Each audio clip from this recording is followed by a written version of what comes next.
Daniel, vous venez de faire paraître un tout nouveau livre aux éditions Le Passe-Monde, Le Testament des Trois Maries.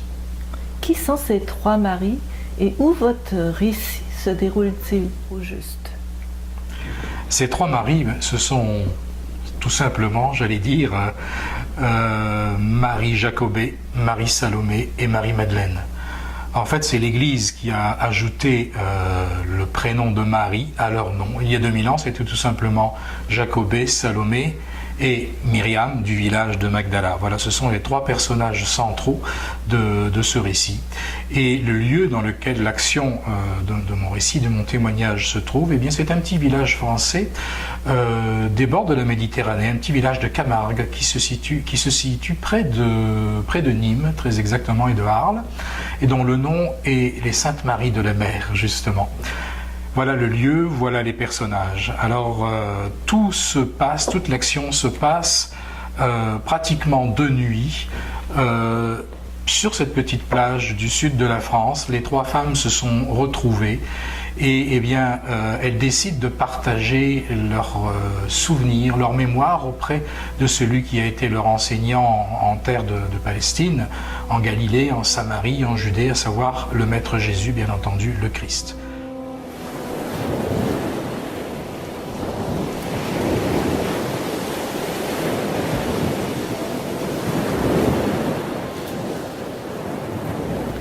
Vous avez déjà écrit beaucoup de livres sur le contexte de l'histoire du Christ. En quoi le Testament des Trois Maries a-t-il une particularité?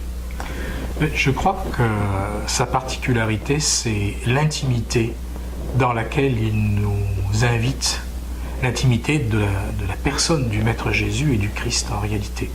Parce que l'une après l'autre, Jacobée, Salomé, Marie-Madeleine, Myriam de Magdala, donc, font le récit de ce qu'elles ont vécu de plus, je dirais, de plus secret, de plus proche de lui.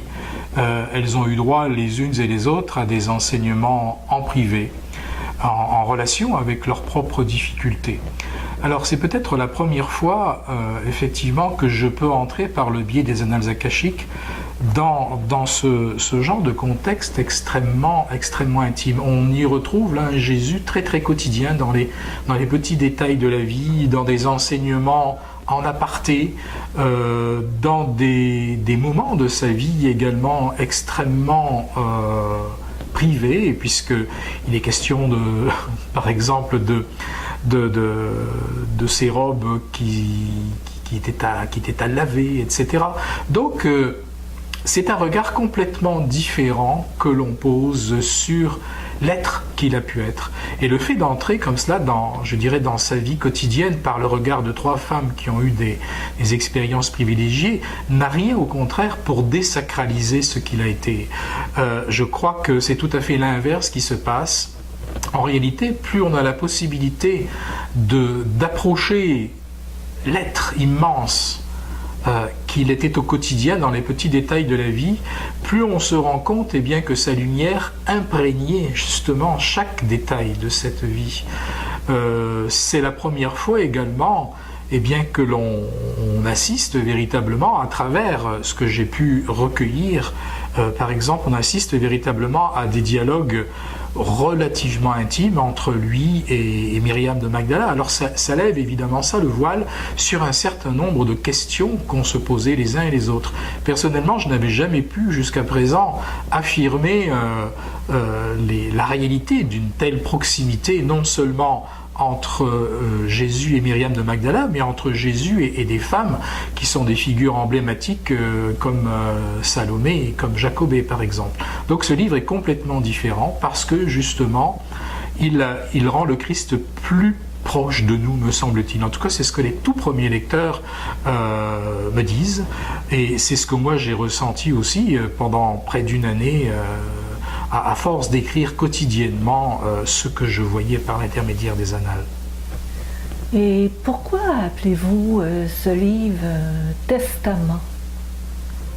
Justement parce que ça me semble être le testament de trois femmes qui a priori étaient des femmes qui n'étaient pas destinées à des choses extraordinaires dans leur vie, mais que la circonstance, le destin a placé au contraire dans des circonstances exceptionnelles auprès de l'être que Jésus était. Alors ce testament, pourquoi testament? Bien, tout simplement, je crois, parce que ce qu'elles ont à délivrer, ces femmes-là, à travers la mémoire du temps, est-ce qu'elles se sont offertes les unes aux autres? Eh bien, c'est je dirais, la quintessence, en réalité, de ce que le Christ leur a enseigné. On peut dire qu'elles n'avaient rien de plus à ajouter que ce que leur cœur a offert à ce moment-là au temps. Elles se sont livrées totalement, elles se sont complètement dénudées dans leur leur petitesse, leur grandeur aussi. Il y a eu les deux, comme chez tout être humain. Elles se sont livrées les unes aux autres et elles se livrent finalement encore aujourd'hui par le biais des annales akashiques.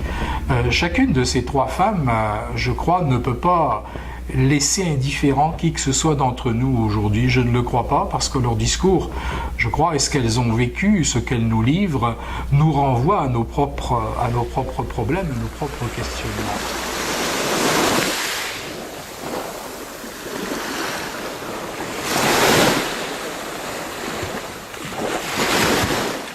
Comment se passe votre travail? Mais de façon à la fois simple et compliquée. Simple parce que chaque matin, lorsque je prends ma plume là, pour rédiger ce que j'ai vécu sur mon cahier, ça se passe d'une façon très spontanée. J'ai aussitôt en mémoire toutes les images de ce que j'ai vu, entendu, senti, noté durant l'expérience de décorporation qui m'a mené à lire les annales akashiques. Donc c'est relativement simple en ce sens, c'est comme en cela, c'est comme s'il y avait tout le film qui redéfilait au-dedans de moi d'une façon très claire, très précise, et j'ai simplement à pratiquer les coupes que je sens devoir pratiquer, un petit peu comme un réalisateur de cinéma qui procéderait à un montage. Alors ça, c'est l'aspect, disons, simple des choses, mais qui demande évidemment un petit peu de métier, mais bon, ça fait très longtemps que je pratique ce genre de travail, donc ça ne m'est pas trop complexe. Ce qui est beaucoup plus complexe, évidemment, c'est d'accéder à l'information des annales akashiques. Il est certain que si je n'avais pas de facilité à m'immerger dans cette fréquence vibratoire, le travail serait complètement impossible. Voilà, donc c'est simple et complexe. Je suis conscient que j'ai ce privilège, mais en même temps c'est un privilège qui est une responsabilité. Une responsabilité parce que je ne peux pas me permettre de faire de l'approximation. C'est pour ça que je tiens toujours à dire que ce que je rédige, ce n'est pas romancé, ce sont les choses telles que je les ai vécues, telles que je les ai retenues, telles que je les ai ressenties dans mon cœur également. Mon travail d'écriture, eh bien, finalement, c'est un travail, je dirais, un travail d'écrivain véritablement, parce que j'ai le choix des mots. C'est un petit peu comme un traducteur. Vous savez, si vous donnez le même texte à deux traducteurs différents, il y a peut-être un traducteur qui sera meilleur qu'un autre en raison de la richesse de son vocabulaire, de la façon dont il tourne les phrases. Donc mon travail, c'est justement d'essayer de rendre avec le plus de beauté et de fidélité ce à quoi j'assiste. Daniel, est-ce qu'il y a une base historique au contenu de votre récit? Une base historique, on ne peut pas vraiment dire, parce qu'il n'y a même pas de base historique ferme, scientifique à l'existence du Christ, par exemple. Ça, c'est un grand point de discussion des historiens et des théologiens. Donc, on ne peut pas dire non plus qu'il y ait une base historique en tant que telle à l'existence de Marie-Salomé, de Marie-Jacobée et à leur rencontre avec Myriam de Magdala sur ces rivages méditerranéens. Pas du tout, c'est la tradition populaire, en fait, qui dit qu'il y a 2000 ans, eh bien, les barques de Marie-Salomé, Marie-Jacobée et d'autres disciples ont accosté à cet endroit-là, et puis qu'elles ont finalement enseigné les premières paroles du Christ, qu'elles ont, on pourrait dire, dire, converti à leur façon les peuples de ce rivage méditerranéen. Par contre, il n'y a aucune tradition qui dise que Marie-Madeleine les a rejointes à un moment donné à cet endroit-là avant de continuer son chemin vers la grotte de la Sainte-Baume où elle aurait fini ses jours. Donc moi, ce que j'ai revécu finalement tend simplement à affirmer, à confirmer cette tradition populaire qui place celles qu'on a appelées les saintes à cet endroit-là, et au travail, à confirmer le travail qu'elles ont fait. Alors, lorsque j'ai parlé il y a quelques instants d'apporter l'enseignement au peuple de cette région de la Méditerranée, aujourd'hui, on parlerait de conversion. À l'époque, c'était pas du tout ça. C'était simplement bien des femmes qui venaient témoigner de leur vécu et qui venaient témoigner de leur amour envers un maître de sagesse. La notion d'évangéliser, comme l'Église sait plus à le dire par la suite, ça n'existait pas, cette notion-là, d'une part parce que les évangiles n'existaient pas. C'était simplement des êtres éclairés de l'intérieur par la parole du Christ et qui sont venus l'offrir à des hommes et des femmes très très simples qui étaient des pécheurs tout simplement et qui ont été émerveillés par la foi, par la lumière que ces femmes ont dégagée.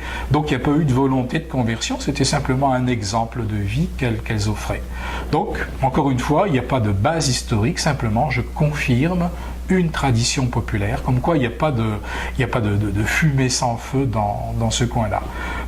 Dans ce cas-là, c'est le petit village dans lequel elles sont arrivées était tout simplement un tout petit village, un tout petit hameau de pêcheurs. C'est une minuscule cité lacustre. Et c'est à partir de là que de siècle en siècle, eh bien, une communauté de chrétiens s'est constituée autour de la trace qu'elles ont laissée.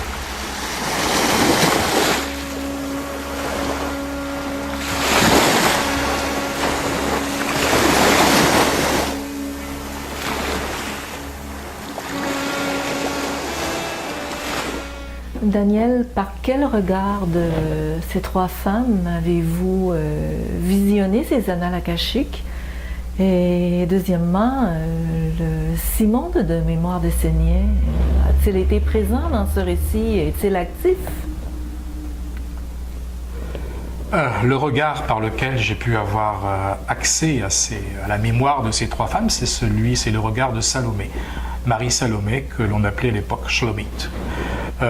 Pourquoi ce regard plutôt qu'un autre? C'est une question, je crois, de sensibilité, de syntonisation de mon âme avec la sienne. Vous savez que lorsque j'ai la possibilité de plonger dans les annales, je le fais toujours par les yeux d'un personnage de l'époque. Ça a pu être le mien dans certains cas, comme dans De Mémoire des Seigneurs, par exemple, ou dans La demeure du rayonnant. Et bien là, c'est à travers le souvenir, la mémoire de Marie Salomé. Ça s'est fait comme ça très spontanément. Il y a des liens d'âme qui font que ça a été comme ça. Et puis oui, c'est assez amusant ce que vous me demandez par rapport à Simon, parce qu'effectivement, dans les récits à la fois de Marie Salomé et de Marie Jacobée, eh bien Simon, le Simon que j'ai été il y a 2000 ans, revient. Il revient comme ayant été à certains moments précis de leur vie des intermédiaires entre elles deux et le Maître Jésus et le Christ. Alors c'est assez amusant pour moi parce qu'à travers leurs yeux, j'ai pu avoir un regard extérieur sur le rôle que j'avais pu jouer à un moment donné, il y a 2 millénaires. C'est quelque chose qui m'a touché aussi parce que j'ai toujours jusqu'à présent revécu les événements de cette époque-là par mes propres yeux, mais de me voir par les yeux d'autres âmes, d'autres femmes, eh bien, c'était assez nouveau et très touchant pour moi.